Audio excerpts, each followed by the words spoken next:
Bem-vindos ao Provoca SJ, um podcast da Companhia de Jesus, onde a fé se encontra com a dúvida, onde a Igreja caminha com o tempo, onde o Evangelho provoca o coração e a razão. Estamos aqui novamente, Samuel Beirão, Nelson Faria e eu sou Duarte Rosado.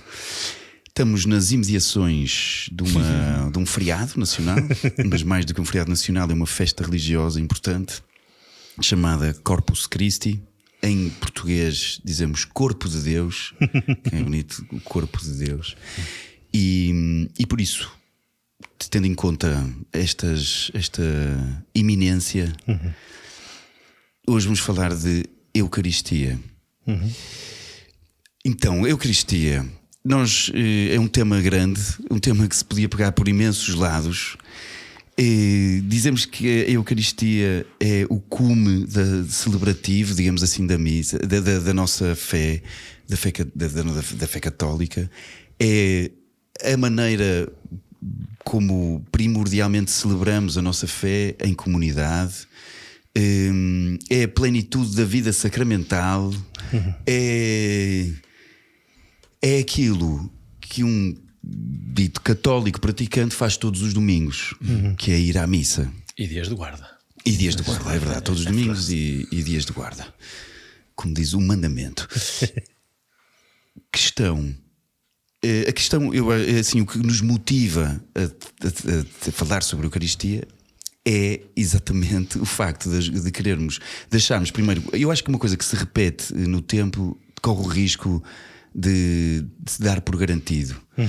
Para além disso, existe uma linguagem simbólica e uma carga simbólica na celebração da Eucaristia da qual nos fomos afastando porque os nossos olhos se tornaram extremamente técnicos e olham incrivelmente para a eficácia, a produtividade, melhoria, melhoria de processos, não sei o quê, pronto. E de facto, nós para entrar numa Eucaristia e celebrar a Eucaristia, de facto, temos que mudar os óculos. E é mais ou menos por aqui estamos situados. Veremos se cumprimos o índice.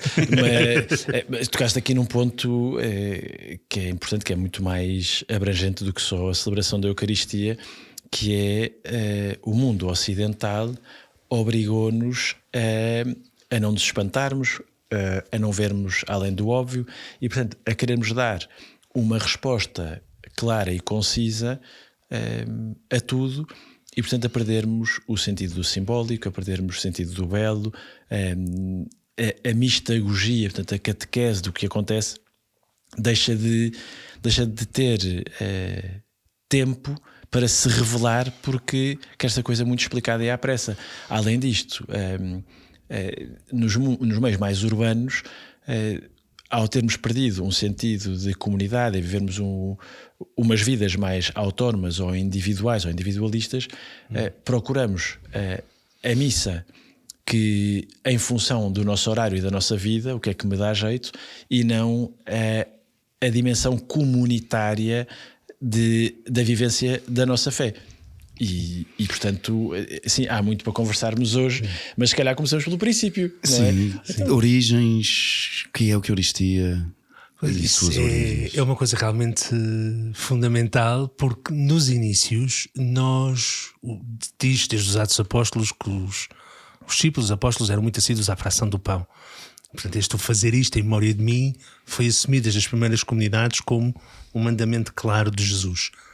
A forma como isto foi ganhando tintes em cada cultura foi-se desenvolvendo ao longo do tempo, e até hoje em dia nós pensamos, hoje em dia se calhar alguns são mais sensíveis ao tema, acham que há duas maneiras de celebrar a missa catolicamente, que se chama a forma ordinária e a forma extraordinária.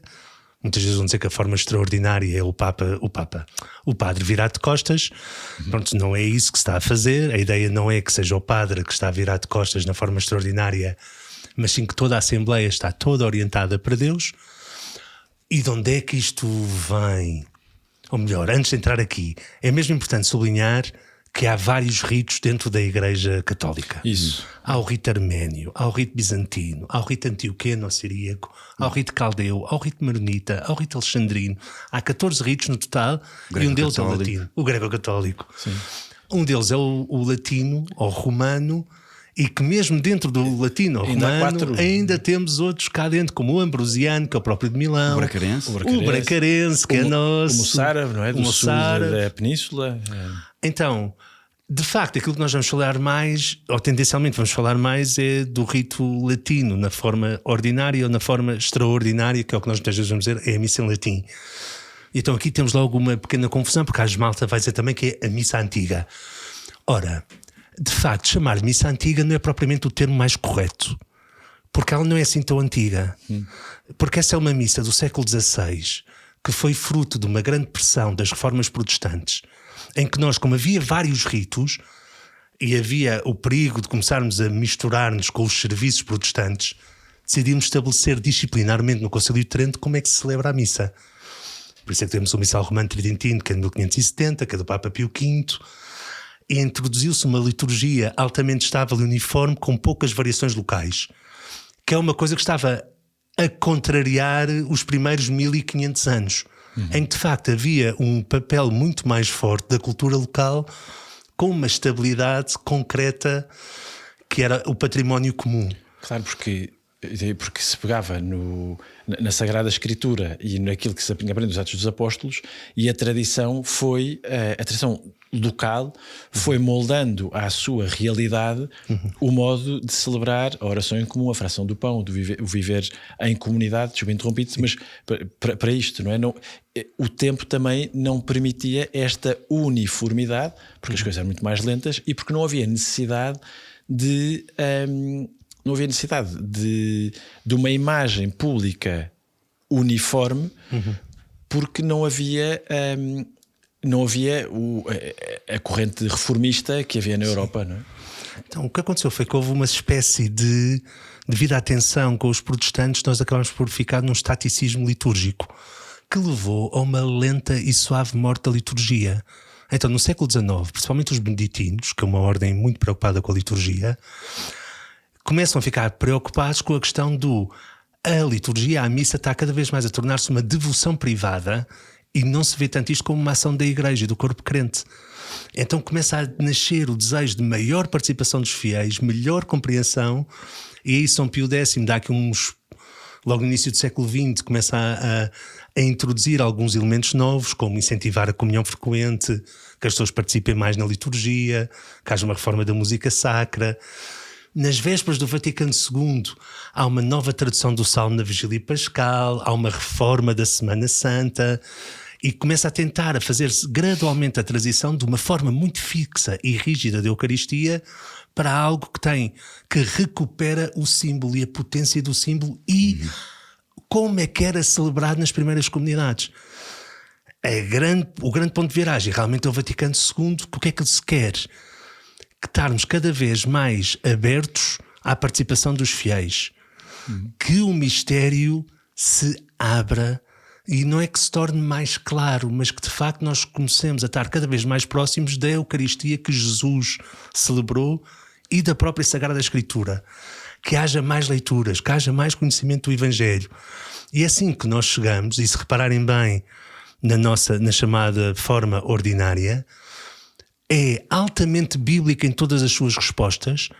Na sua carga simbólica vai constantemente buscar as figuras originais que estão mais próximos do tempo de Jesus e das primeiras comunidades, e traz aquilo que também é uma das nossas grandes marcas desde os inícios, que é não uma espécie de estaticidade cultural, mas uma grande diversidade e uma grande vontade de deixar que o Espírito Santo atue em tudo, inclusive a partir das línguas vernáculas.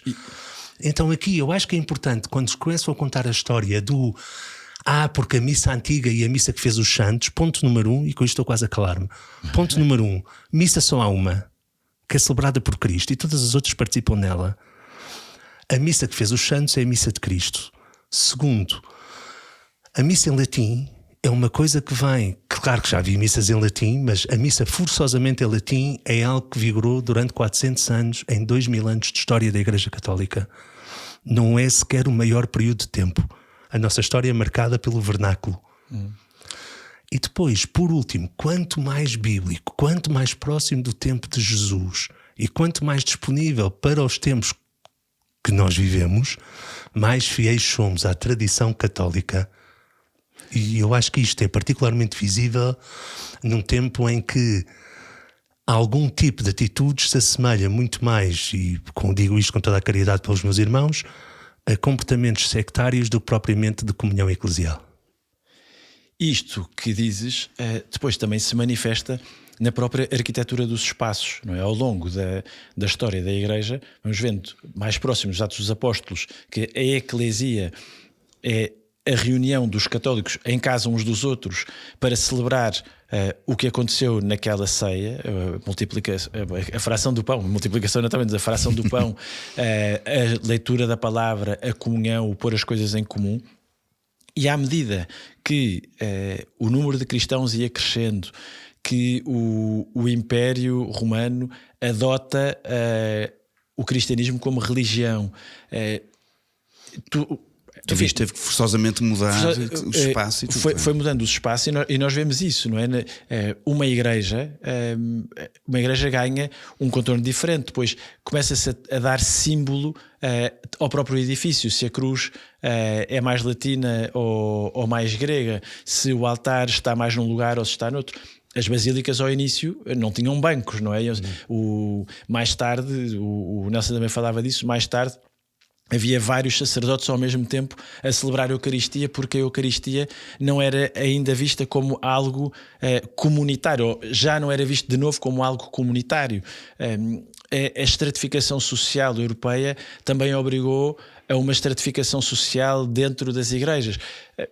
E portanto, fomos ganhando carga simbólica sobre aquilo que existia, incluindo sobre a estrutura da celebração do sacramento.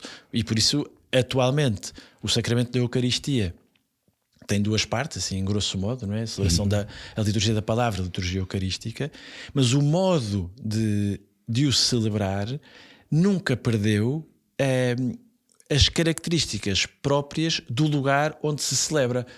O Duarte e eu, que estivemos um tempo na América Central, o Duarte viveu mais tempo na República Dominicana, estive lá também em El Salvador, experimentámos uma forma de celebrar a liturgia diferente daquela a que estávamos habituados em Portugal, ou o Duarte em Roma, ou eu nos Estados Unidos, porque há uma dimensão cultural da qual a comunidade não se desentende.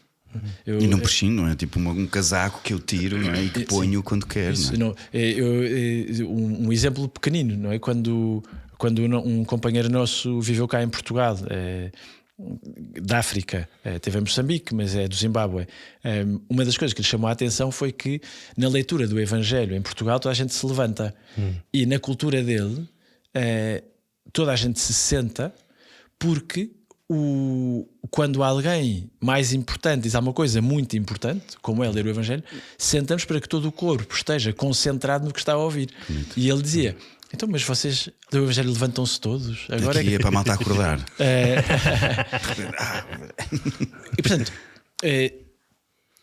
é preciso voltarmos ao significado do simbólico, mas sem perder o simbólico. Gosto disto, ótima introdução. E agora, eu acho que íamos seguindo a missa. Eu não sei quanto tempo vai ter este episódio, espero que seja suficientemente bom para vocês vos prender a atenção. Mas acho que é isso, acho que era interessante olhar para a missa, olhar para a celebração e ir falando dos vários momentos, seja da sua carga simbólica, seja da sua carga teológica, seja possivelmente da sua história.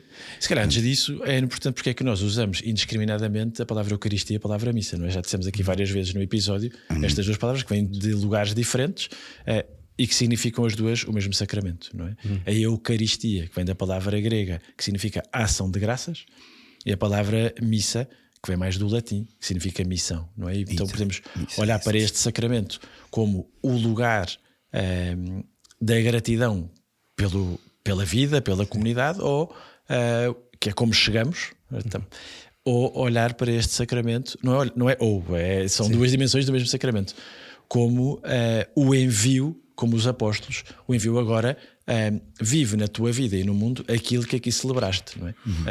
Eu não sou de latim, não percebo nada. A mim uma vez explicaram que era ite missa est, queria dizer foi enviado. Ide porque foi enviado o sacrifício, ou foi enviado a nossa oblação a Deus. Mas eu nestas cenas ouvi várias explicações diferentes só para mencionar esta. Uma vez também me introduziram, mas eu não sou um latinólogo. Então entramos numa igreja. Sim. E quando entramos numa igreja vemos várias coisas, enfim, que já falamos que as igrejas depois são muito diferentes umas das outras em vários períodos. Mas acho que se pode dizer que quando se entra numa igreja está-se a entrar em 3 sítios diferentes. No cenáculo, onde foi celebrada a última ceia, no Calvário, onde Jesus deu a vida, e de alguma forma eu acho que podemos entrar no túmulo onde Jesus ressuscitou, porque ao celebrar a Eucaristia estamos a celebrar o memorial da morte e ressurreição de Jesus.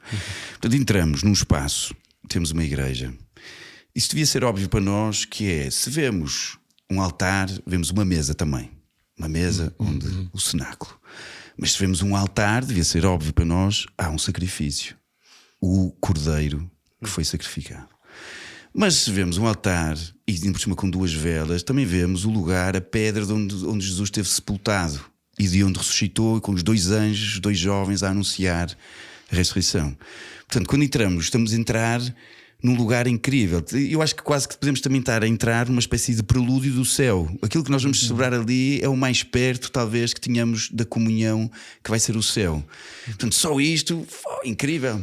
E tornou-se menos óbvio para nós, porque o altar deixou de ter, já não, enfim, do altar para nós, enfim, o mais perto que temos, nem vou dizer o que é o mais perto que temos do altar, mas ou seja, no sentido de isto, mas estamos a entrar nestes 3 espaços, porque aquilo que celebramos está contido nestes 3 espaços. E é tão bonito ver que conforme os tempos e as épocas e os lugares, estes espaços reforçam uma dessas dimensões que tu dizes, não é?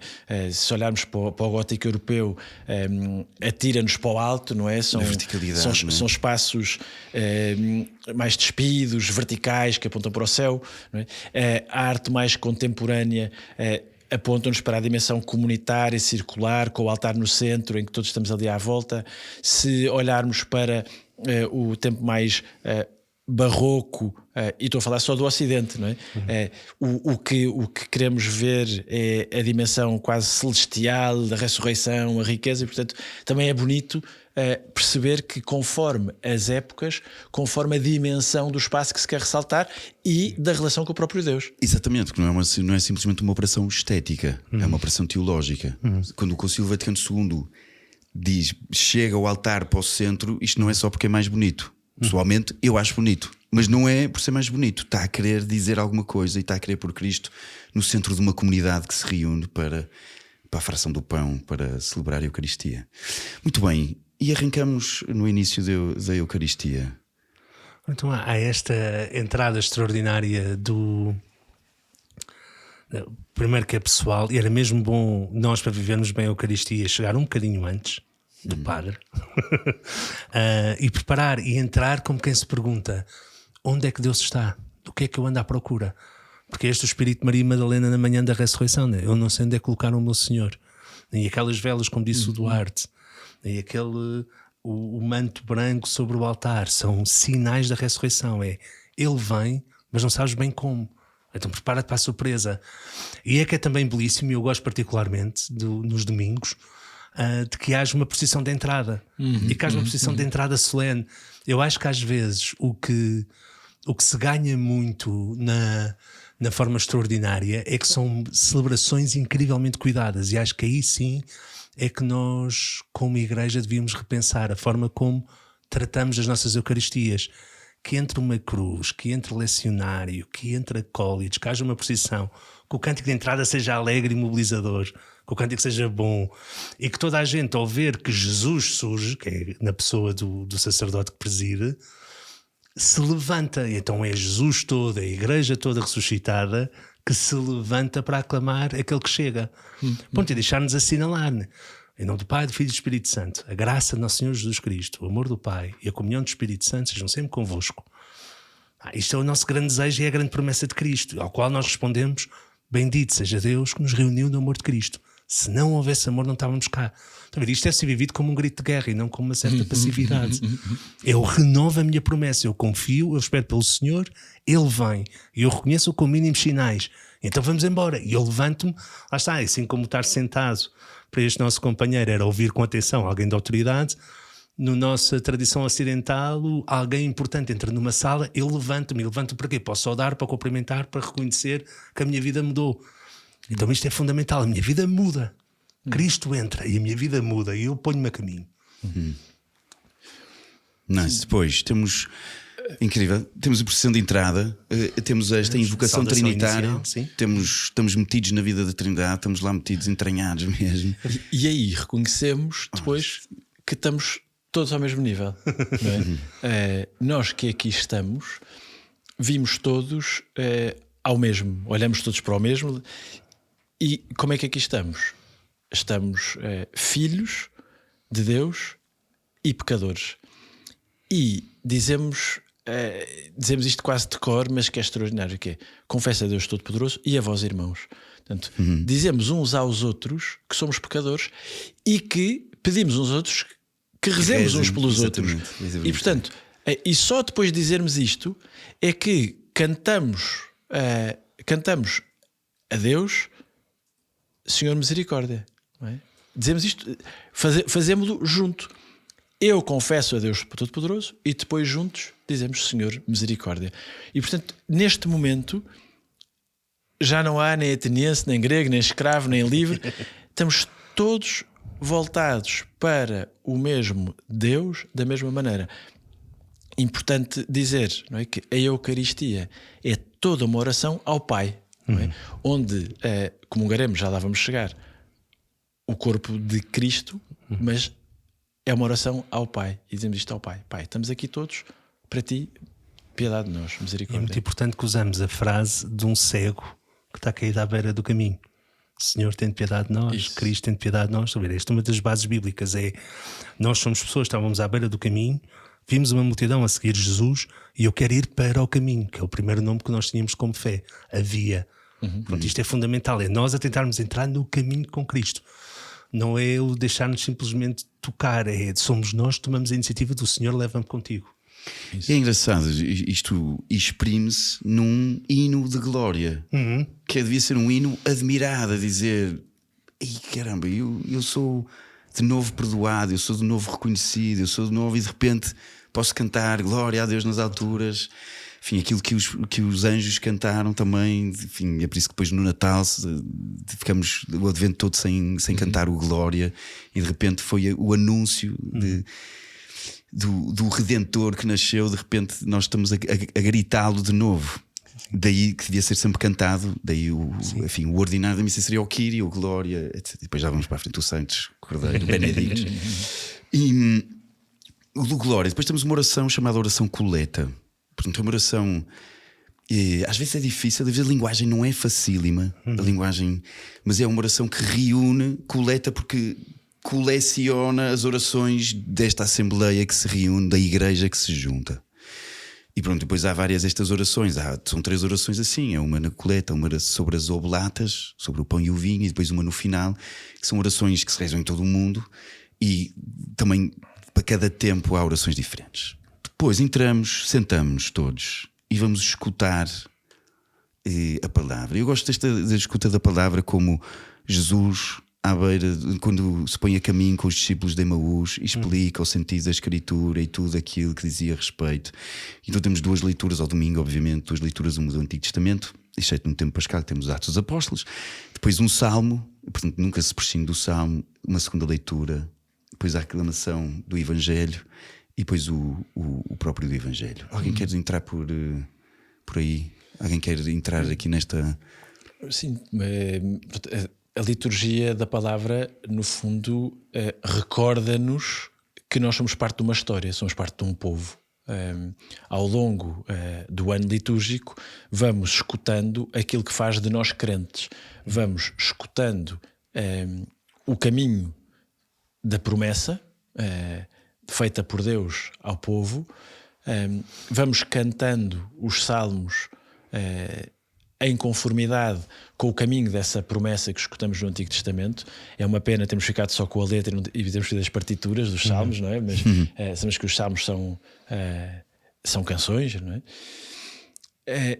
Escutamos também alguma passagem do Novo Testamento de então como é que aqueles que vivem no tempo em que nós vivemos, no tempo do ressuscitado, viviam a sua relação com o ressuscitado, e o Evangelho proclamado pelo padre ou pelo diácono, que nos conta quem é Cristo, não é? Este conhecimento do Senhor, de quem é, do que faz, ao longo do ano litúrgico vamos sabendo, e depois a liturgia está organizada de maneira a em cada ano, ou de 3 em 3 anos, escutamos um dos evangelistas, guardamos São João para as épocas especiais na igreja, mas escutamos Mateus, Marcos e Lucas em cada ano, de maneira a que consigamos ter uma visão total, global da Sagrada Escritura. Portanto, o que acontece na liturgia da palavra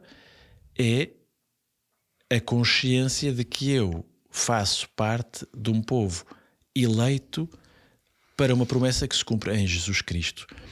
E a homilia, depois das leituras,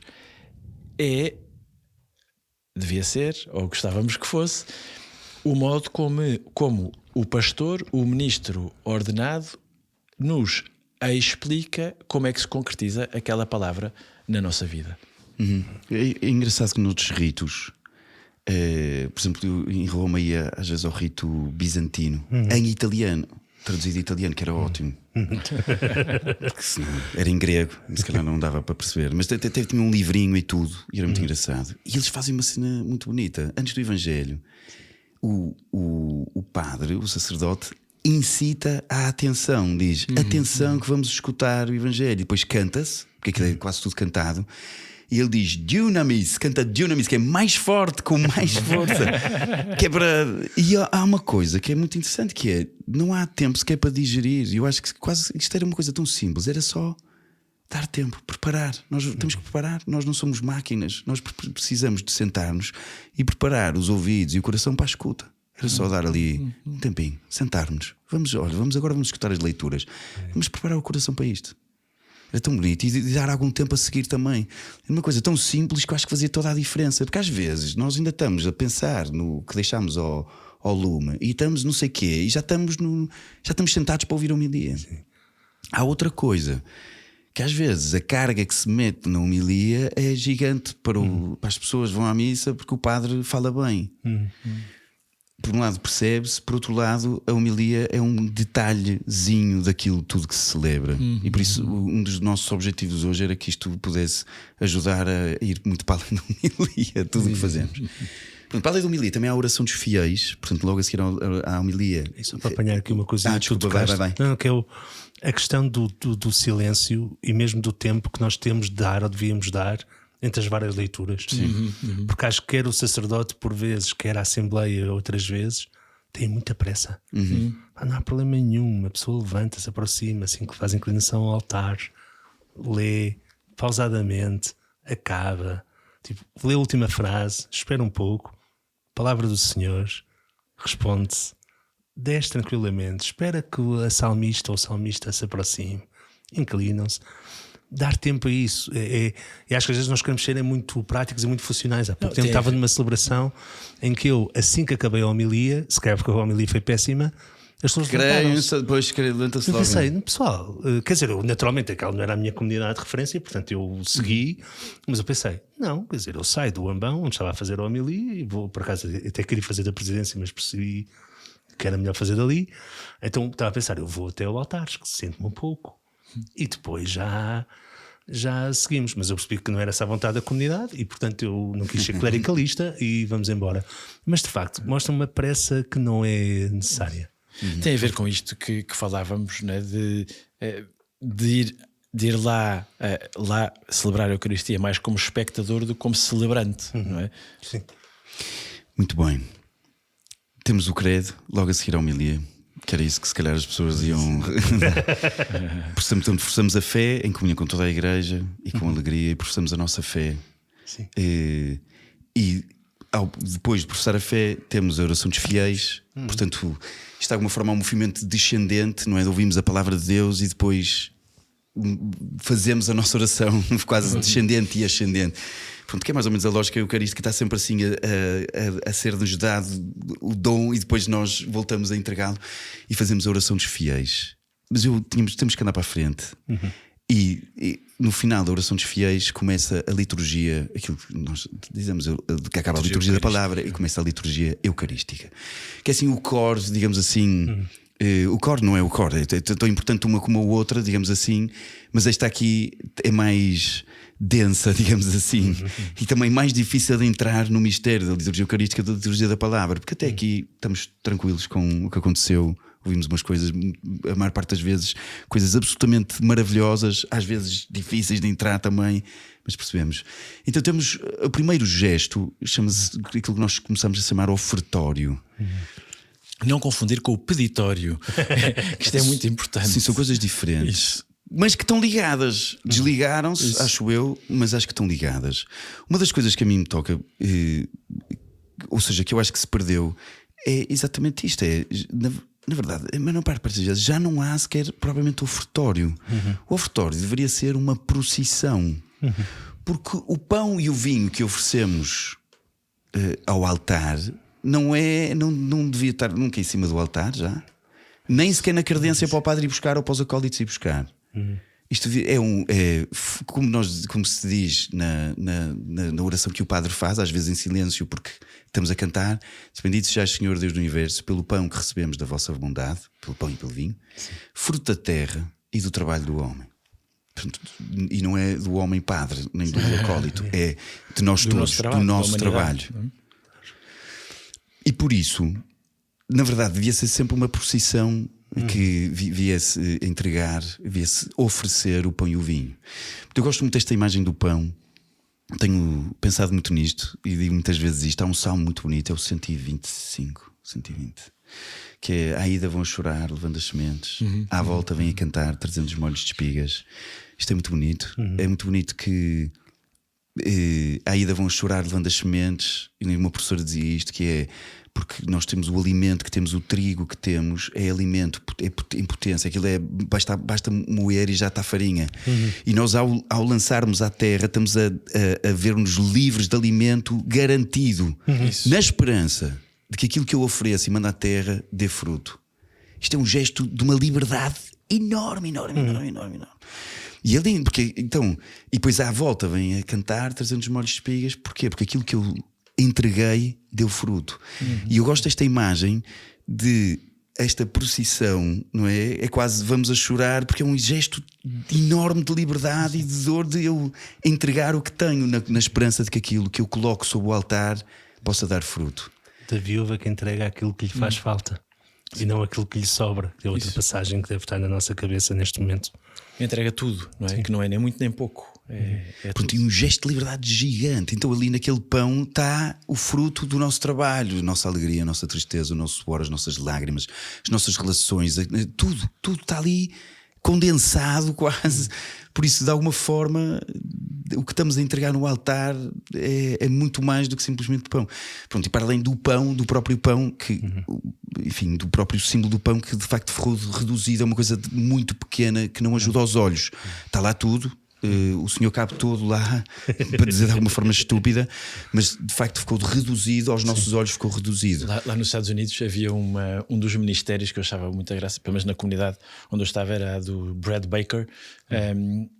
Era já uma família com filhos pequenos e durante a semana tinham a tarefa, o ministério, de fazer o pão que depois ia ser entregue e consagrado, e também era uma dinâmica de família, não é? Porque em algum serão os pais e os filhos tinham que fazer aquilo, que traziam para a missa de domingo e que depois era esse pão que era entregue e consagrado. E no caminho catecumenal também faz exatamente isso. Há uma família que faz o pão. Pronto, o peditório é sinal disso. Eu estou a entregar do que é meu. Simbolicamente entrego, neste caso dinheiro, embora noutros, por exemplo em África, entrega-se tudo. Galinhas. Sacos de farinha, sei lá. O nosso irmão, o Padre Domingos Monteiro da Costa, no Algarve, não é? Que também havia a procissão para entregar. Porque começou a perceber que as pessoas reparavam quem é que dava o quê, e acabou-se a conversa, um grande cesto em frente ao altar, e vêm todos em procissão trazer o que querem. Também é muito bonito esse gesto. Mas de facto ali, simbolicamente, seria muito importante elevar que a Assembleia, 2 pessoas ou 3 ou 4, quando fossem, levassem ao altar as ofertas, aquilo que oferecemos às oblatas. Há mais uma oração, uma das tais orações com uma coleta sobre as oblatas, e começa aquilo que se chama a oração eucarística, ou anáfora também em grego. Queres pegar, Nelson? Sim, então, aí é quando nós voltamos a renovar o nosso desejo que o Senhor esteja connosco. Portanto, em que o Presidente faz isso, esteja convosco, Ele está no meio de nós, corações ao alto, nosso coração está em Deus, demos graças ao Senhor nosso Deus, é nosso dever, é nossa salvação. E reparem como aqui é extraordinário, como é a Assembleia que está a recordar-se, a recordar ao sacerdote, a recordar-se como corpo do que deseja fazer e qual é que é a sua vocação. O Senhor esteja convosco. E a Assembleia não diz, olha, muito obrigado. A Assembleia responde, Ele está no meio de nós, esta é a nossa convicção, Ele já cá está. Com corações ao alto, diz, ao alto, o nosso coração está em Deus, está muito para lá disso. Então, está para lá do alto. Está para lá do alto. Demos graças ao Senhor nosso Deus. Então, se é assim, reparem bem como o diálogo é mesmo bonito e fecundo, só que nós estamos em modo de piloto automático. Então, se é assim, se os nossos corações estão em Deus, então vamos dar-lhe graças. E nós simplesmente, como corpo, respondemos: é o nosso dever, é a nossa salvação. Não há problema nenhum, é mesmo isto. Estamos seguros e confiantes nisto. E o sacerdote continua a partir daqui: Senhor, Deus de bondade, é verdadeiramente o nosso dever, é a nossa salvação. Dar-vos graças sempre em toda a parte. Geralmente isto, os textos mudam um bocadinho, mas é por aqui. Depois tenta-se recordar novamente a história da salvação. Quem é que é Cristo? Quem é que é os santos? Ou quem são os santos? O que é que está a acontecer aqui? E depois juntamos-nos todos para um momento extraordinário, que eu acho que aí o Barroco fez um grande serviço à Igreja nisto com os seus tetos. Em Roma vê-se vários, o Jesus e o de Santo Inácio são incríveis, que é quando esperamos para aclamar Deus juntando ao coro dos anjos, é como se o teto da Igreja rebentasse, talvez explodisse, e de repente no mesmo momento estão os anjos lá em cima e nós cá em baixo a cantar a mesma música. Se forem ver a Igreja do Jesus, a Igreja de Jesus em Roma, é isto que nós temos. Nós temos os pilares da Igreja continuam retratados, só que pintados, e ao teto é como se aquilo fosse uma capela inacabada, e o que nós vemos é o céu. Então neste momento o céu colapsa sobre a terra de maneira a vivermos numa harmonia celestial. É o reino. Santo, Santo, Santo, Senhor Deus do Universo. O céu e a terra proclamam a vossa glória. Ou seja, nós estamos a viver espiritualmente aquilo que estamos a cantar. E é aqui que então nós entramos no momento mais extraordinário, que é entramos no cenáculo. Somos todos teletransportados e tempotransportados para aquela noite em que ele se parava para entregar a sua vida, para amar os seus e amá-los até ao fim. E nós estamos ali sentados à mesa com os discípulos. E em que ouvimos, é um momento da missa em que o padre, por muito criativo que seja, naquele momento não vacila. Tomai todos e comei. Isto é o meu corpo, foi entregue por vós. Tomai todos e bebei. Isto é o meu sangue, o sangue da nova e eterna aliança. Estão a ver? E isto é extraordinário, porque é o momento em que nós estamos à mesa. Nós devemos comover-nos neste momento, alegrar-nos e comover-nos, porque nós estamos ali à mesa por a obra e graça do Espírito Santo. Com as palavras do próprio Cristo, não é? Que isto é.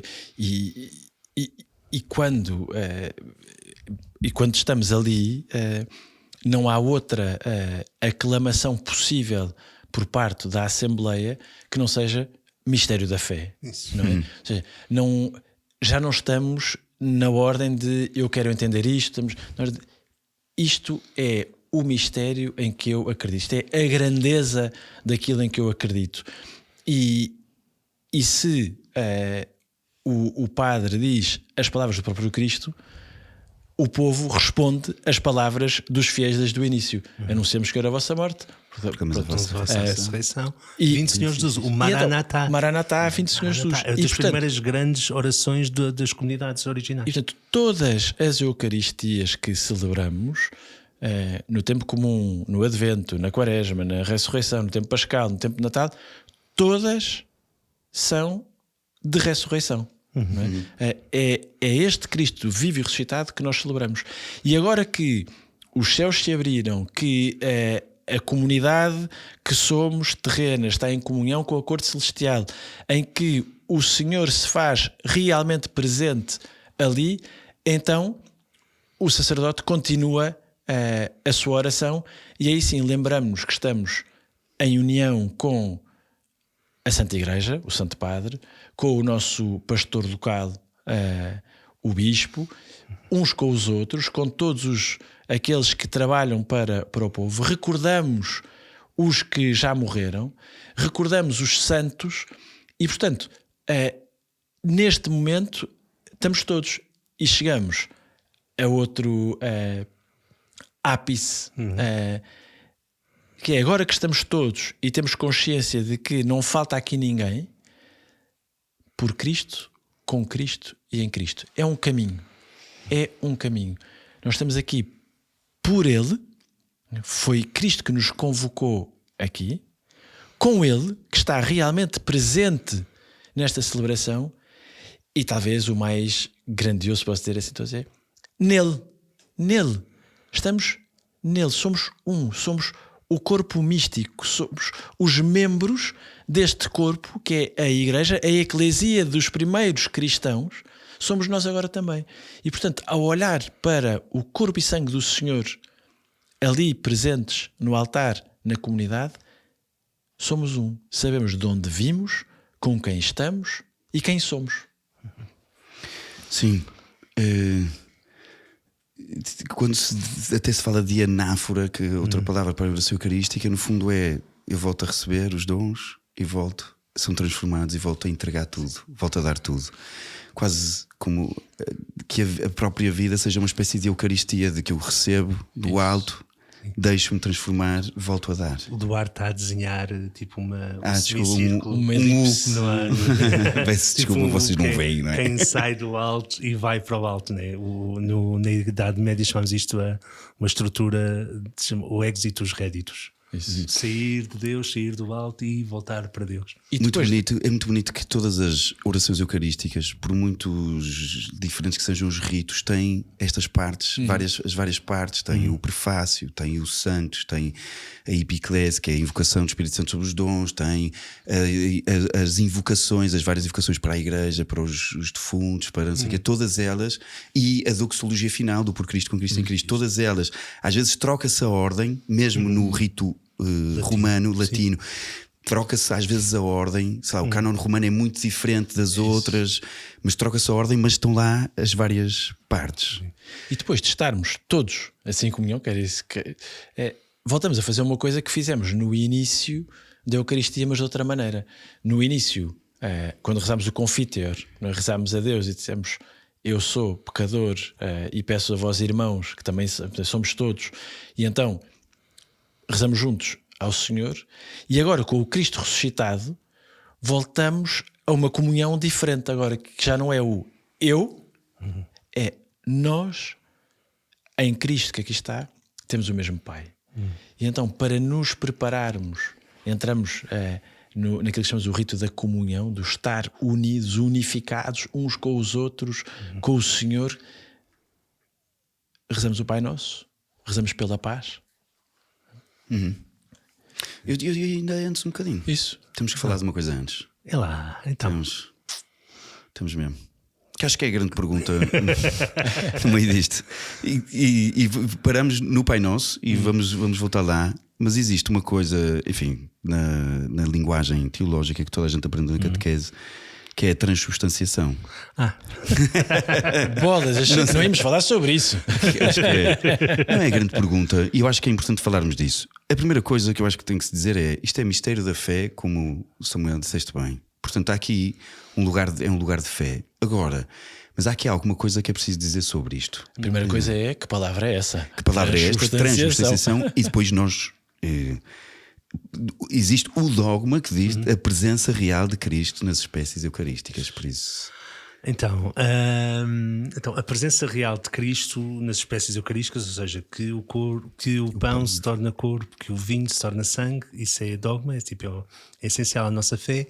A palavra transubstanciação foi a palavra à qual São Tomás de Aquino recorreu. E foi a que ficou de uso mais comum e recorrente, apesar de haver outras até tentativas mais contemporâneas, como transubstantivação, de um filósofo chamado Zubiri, e eu fiquei com esta na cabeça para sempre, achei mesmo curioso, porque é praticamente a mesma coisa, mas ele achava que era mais claro, e eu achei, não é. Não é. Mas achei piada porque memorizei por causa disso, eu não percebo o que é que isso é mais claro. A grande ideia aqui disto, bem, primeiro falar da presença de Cristo. Então, Cristo está presente não só no pão e no vinho. Então, a presença permanente do ressuscitado é atualizada constantemente pelo Espírito Santo. É isso que faz com que a missão da Igreja seja possível. É isso que faz com que se continue o projeto de Jesus e o anúncio universal da salvação. E esta presença realiza-se. Jesus está presente de muitas formas. Na comunidade cristã reunida, onde 2 ou 3 estiverem reunidos em meu nome, ou 2 ou mais. Portanto, na comunidade cristã está a presença de Jesus, na ação missionária dos discípulos, é aquele que vos recebe, a mim vos recebe. Portanto, aqui também está a presença de Jesus. No rosto do pobre, cada vez que o fizeste a um destes mais pequeninos, a mim o fizeste. Aqui está sempre Jesus presente. Numa celebração, Jesus também está presente no altar, na palavra, no sacerdote. Portanto, há várias formas de Jesus estar presente e às vezes nós ficamos só agarrados à questão do corpo de Cristo no pão consagrado. Contudo, é isto nós vamos chamar muitas vezes a presença atual. Já lá uma presença atual, mas depois distinguimos da presença real de Jesus na Eucaristia. Então, e ainda que a presença de Cristo não se reduza à presença real dele na Eucaristia, a verdade é que esta merece uma atenção especial. Porquê? Então, e aqui vou tentar dizer devagar, porque isto são vários apartados, quer dizer, são vários pontos. Então, porque a presença real de Jesus na Eucaristia é uma presença verdadeira. Baseia-se nas palavras dele e implica a sua entrega por amor. É real porque há uma identidade entre o Jesus histórico, ressuscitado, e o Cristo Eucarístico. E por isso é que nós dizemos que é real. É o Jesus da história, o Jesus ressuscitado e o Jesus Eucarístico estão aqui todos presentes. É substancial porque contém a pessoa mesma de Cristo. Ou seja, a substância, o que está por baixo do que está, o que substá. Não ver, a ideia é esta, não é a substância, não é alguma coisa que eu posso trocar. Não é a substância do pão no sentido em que qual é que é a receita, o que é que está neste pedaço de pão. O que substá é a pessoa de Cristo. É permanente porque é fiel e definitiva, é relacionada porque se deve entender esta presença real de Cristo em relação com as outras presenças na Eucaristia, não as abole, e é relacional, não é a presença de uma coisa ou de um objeto, mas sim da pessoa do mesmo Cristo ressuscitado.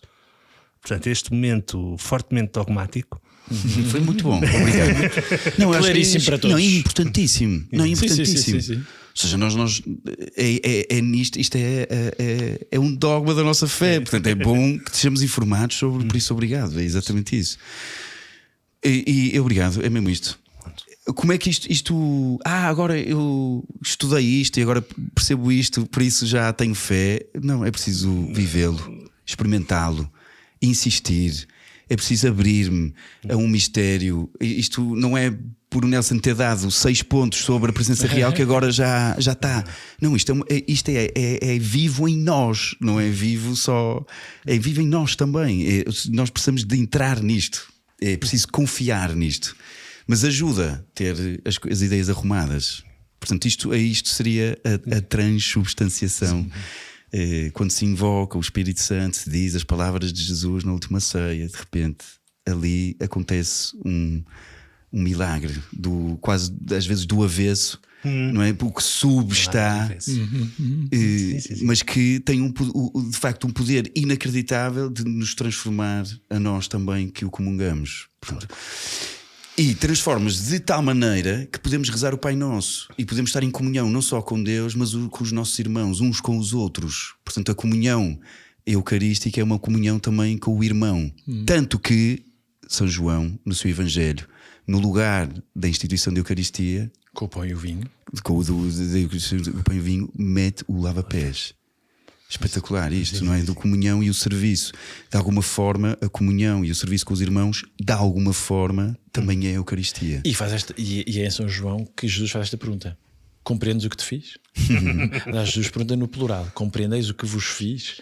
Não é? O pão partido dos sinóticos é o Cristo ajoelhado de João. Não é? Foi a vida toda de Jesus, ser pão partido e entregue. Isso. Muito bonito. Boa. Então, depois existe uma coisa chamada comunhão. Temos o Pai Nosso, temos a oração da paz. Antes disso, temos coisas antes. Peço imensa desculpa. Não, mas podemos. Sim, vai. Não, ia dizer, eu pensava que ia já para a comunhão e dizer que antes da comunhão. Claro que não há. Temos este momento em que finalmente o sacerdote parte o pão, e é aí que a Assembleia, outra vez em espanto e diz Cordeiro de Deus, não é? Como o próprio São João, quando aponta eis o Cordeiro de Deus que tira o pecado do mundo, e João e André deixam São João e vão atrás de Jesus e perguntam: onde moras? Não é?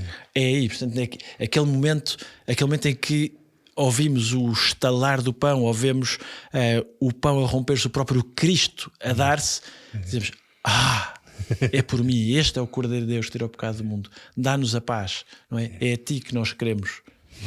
Não, isso há aqui um caso, uma das minhas orações favoritas é logo a seguir ao Pai Nosso, que é o livrai-nos, Senhor, todo o mal. Nós agora tipo nos livrar do mal. Ainda estou a puxar um bocadinho para trás outra vez. Desculpa. Não, é problema algum. Livrai-nos, Senhor, todo o mal. É que tu estás a olhar para o relógio e nós não, portanto. Estou sim, senhora. Livrai-nos, Senhor, todo o mal.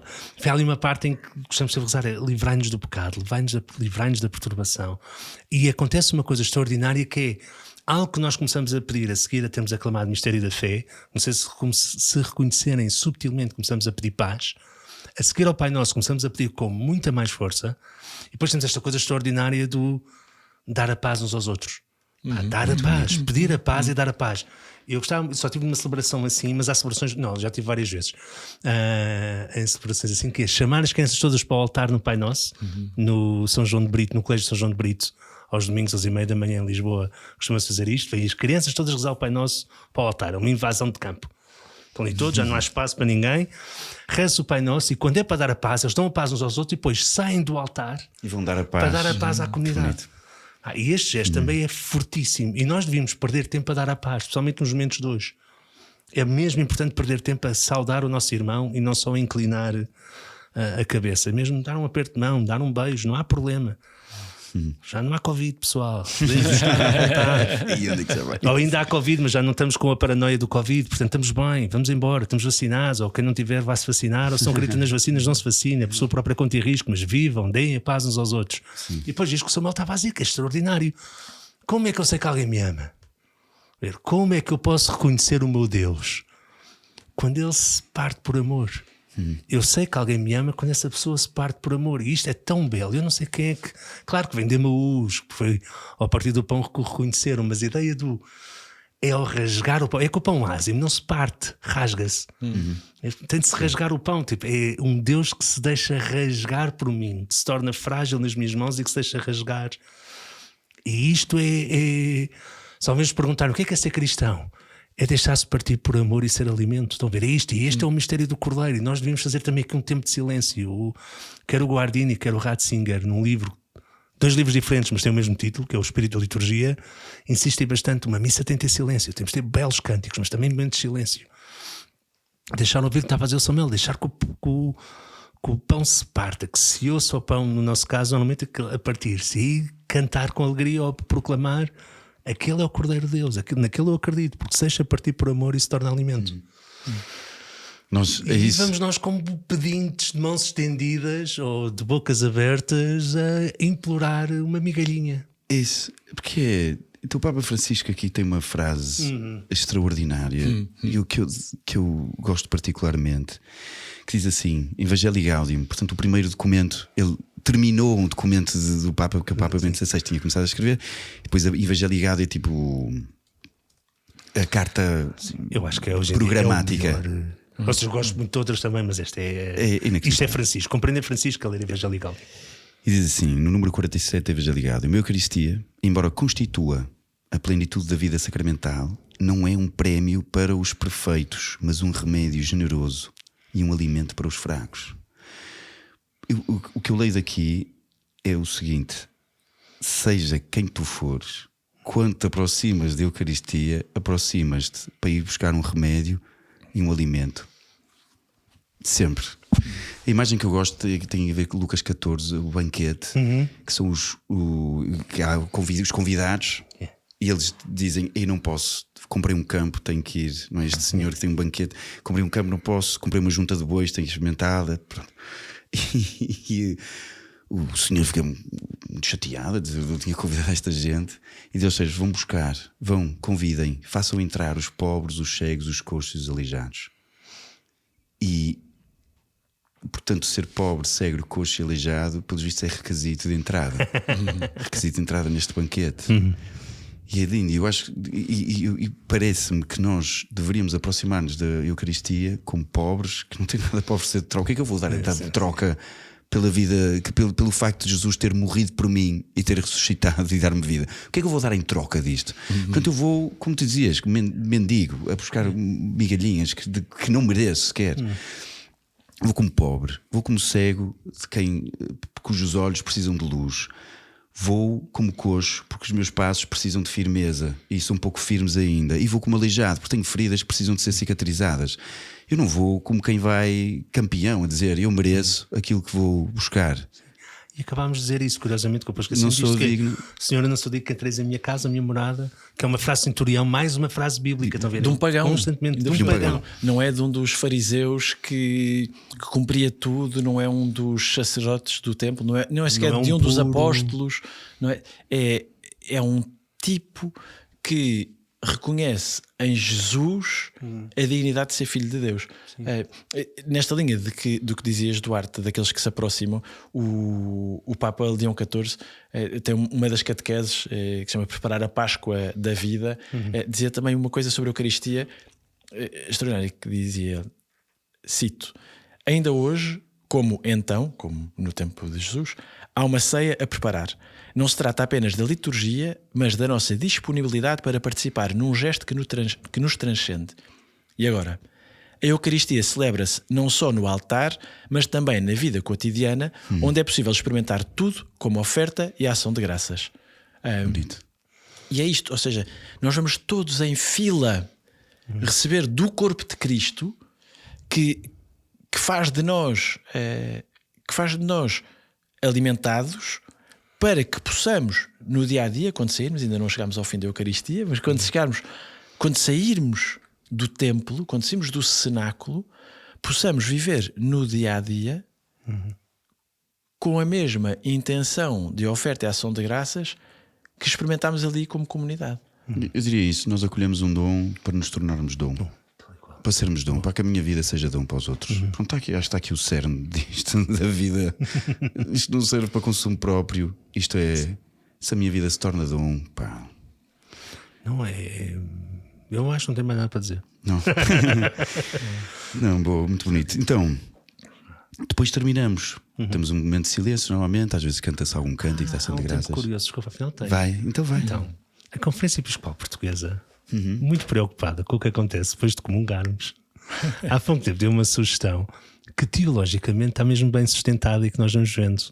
Então, acontece sempre um fenómeno curioso, que é, depois da malta comungar, às vezes senta-se, outras vezes fica em pé, e foi-se criando também um hábito de, quando a reserva eucarística, no final da comunhão, vai de novo para o sacrário, a malta levanta-se e seca o seu olhar o Senhor que se está a retirar para o sacrário.